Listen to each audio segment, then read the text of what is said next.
Jason mentioned a pregame ladder. Where'd you go with that?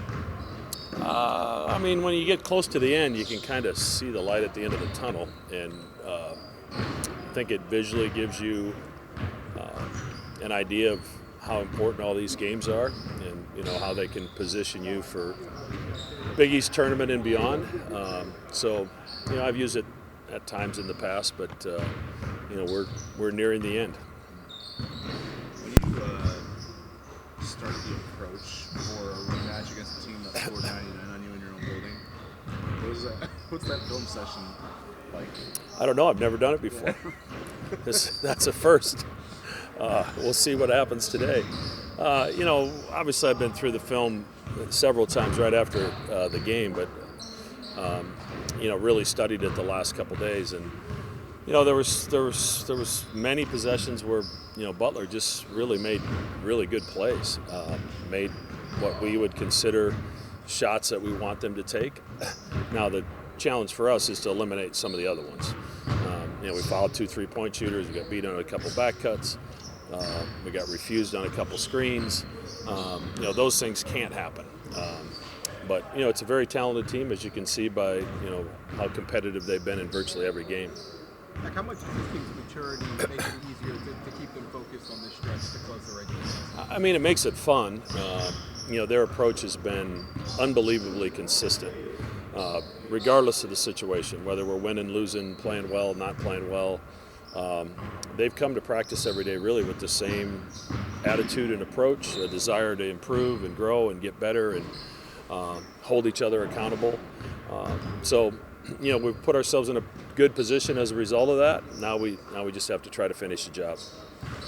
You talked to Jason just a little bit before, and he said that the level of minutes that he played, he really he felt rewarded. How much trust has your trust grown in the team? He probably felt tired too, but yeah, Jason's continued to work, and we watch every practice after each practice on film. So sometimes when guys are on the scout team and maybe they don't think we notice what's going on, but we definitely notice, and it's been obvious to us how much he's improved and how much he's grown, and has gotten back to the point that he was before he got hurt and beyond. So he brings a little different element to our team with his athleticism and ability to rebound and physicality, and it's been and he understands how to play. So it's coming at the right time, and I'm happy with him. It would have been easy for him to pack it in and look forward to next year and what I have to do in the off season, but to his credit, he hasn't done that.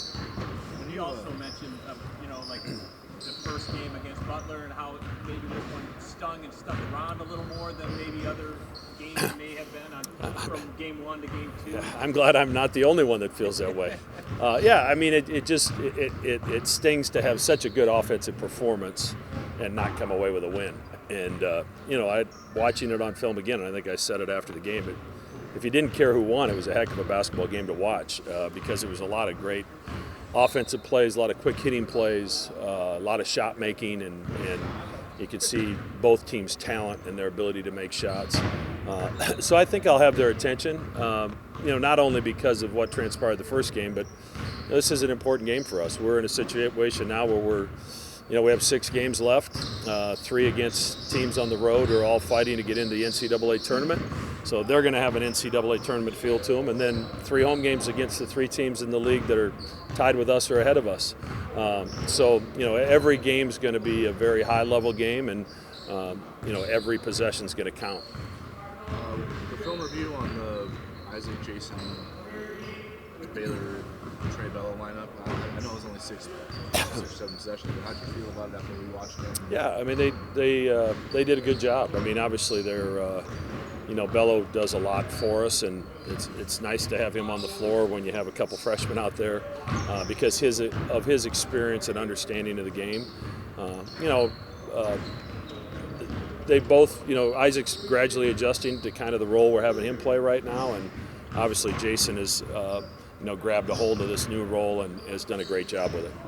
It's not a significant stretch, but I mean, in terms of the game within the game, and just being able to throw different wrinkles at people and maybe get Kalkbrenner off the floor a little bit more? Like how important is a lineup like that can possibly allow you to stay above water? Yeah, I mean, we have to survive defensively. That's obviously you're taking away not just rim protection, but some of the best rim protection in the country. So you have to be a little different defensively, and the other four guys have to think a little bit differently when he's not on the floor. And we're adjusting to that. And then, Isaac's getting more comfortable with what we want him to do in that situation. And we certainly haven't given up on Fred. His knees have been bothering him, and that's gradually seemed to be coming back. His athleticism seems to be returning as he's feeling a little bit better. So we want to have all those guys available as we make this stretch run. Is there any one defensive aside, any one thing specifically you want to see? Yeah, I mean, transition defense is huge. You can't, Davis and Brooks shoot it so well in transition, and so you have to get back and get it put together, especially in their building. We did a good job rebounding the basketball here. We did a good job of getting to the free throw line and keeping them off of it. I think those are things that are really important to winning on the road, and the things that we'll focus on moving into this game. Is morning at Hinkle tricky for an opponent more than normal? It doesn't matter what time we played in Hinkle. It seems to have problems with us at any time of the day. But, there's something about just getting up and, tying your shoes and let's go play a game. You don't sit around and think about it all day. So, it's important we get a very good prep today and another one tomorrow before we get on the plane.